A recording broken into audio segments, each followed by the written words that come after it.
জনাব Julius caesar যে writ petition দায়ের করেছিলেন, আজকে সেই রিট পিটিশনটি হাইকোর্ট ডিভিশন সরাসরি খারিজ করে দিয়েছেন। ইংরেজিতে যাকে বলে সামারিলি রিজেক্ট করে দিয়েছেন।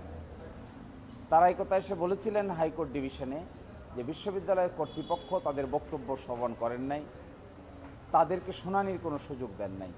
কিন্তু বিশ্ববিদ্যালয় কর্তৃপক্ষের রেকর্ড থেকে দেখা যাচ্ছে জনাব জুলিয়াস সিজার আপিল ফাইল করেছিলেন। এরই প্রেক্ষিতে 3 সদস্য বিশিষ্ট কমিটি গঠন করে দেওয়া হয়েছিল।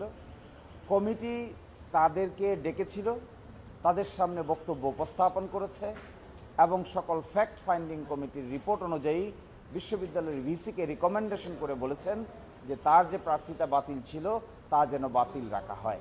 এই রিকমেন্ডেশনের ভিত্তিতে বিশ্ববিদ্যালয়ের ভিসি অর্থাৎ ডাকসুর যিনি প্রেসিডেন্ট, তিনি এই রিকমেন্ডেশনের ভিত্তিতে তার প্রার্থিতা বাতিল বহাল রাখেন। এই আদেশটিকে চ্যালেঞ্জ করেই তারা এখানে এসেছিলেন। তারা চেয়েছিলেন রুল, তার প্রার্থিতা ফিরিয়ে দেওয়ার জন্য, তাকে ব্যালট পেপার দেওয়ার জন্য এবং ভিপি পদে নির্বাচন যেন স্টে করা হয়, সেই জন্যই তারা চেয়েছিলেন। তো আজকে মাননীয় হাইকোর্ট ডিভিশন তার এই রিট পিটিশনটি সামারিলি রিজেক্ট করে দিয়েছেন। তার অর্থ হলো আগামীকালকে তিনি প্রার্থী হতে পারবেন না, তিনি নির্বাচনে কন্টেস্ট করতে পারবেন না।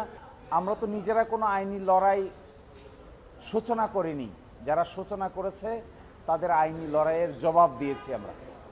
এবং যদি এই আইনি লড়াইটি সাকসেসফুলি করা না যেত, আর ঢাকা বিশ্ববিদ্যালয়ের এই ডাকসু নির্বাচন অনেক দিন পরে যে আয়োজন করা হয়েছিল সেটি হয়তো আগামীকালকে অনুষ্ঠিত হতে পারত না। সব কিছুর বিনিময়ে আগামীকালকে সুষ্ঠুভাবে ভোট হোক, সকলেই ভোটে অংশগ্রহণ করুক, প্রতিদ্বন্দ্বিতা হোক, যিনি সর্বাধিক ভোট পান তাকে বিজয়ী ঘোষণা করা হোক। এই পরিবেশ নিশ্চিত হয়েছে, এটাই আমাদের জন্য সবচাইতে ভালো খবর।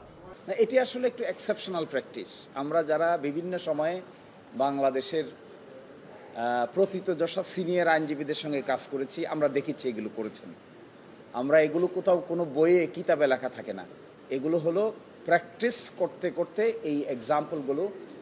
যেহেতু আইন পেশাটা একটা গুরুমারা বিদ্যা, এই গুরুমুখী বিদ্যা অনেক সময় সিনিয়রদের কাছ থেকে শিখতে হয়। আমরা এটাও দেখেছি, আমাদের সুপ্রিম কোর্টের একজন অনারেবল জাজ ইন চেম্বার লুঙ্গি পরে বাসায় বসে থাকা অবস্থায় আদেশ দিয়েছেন।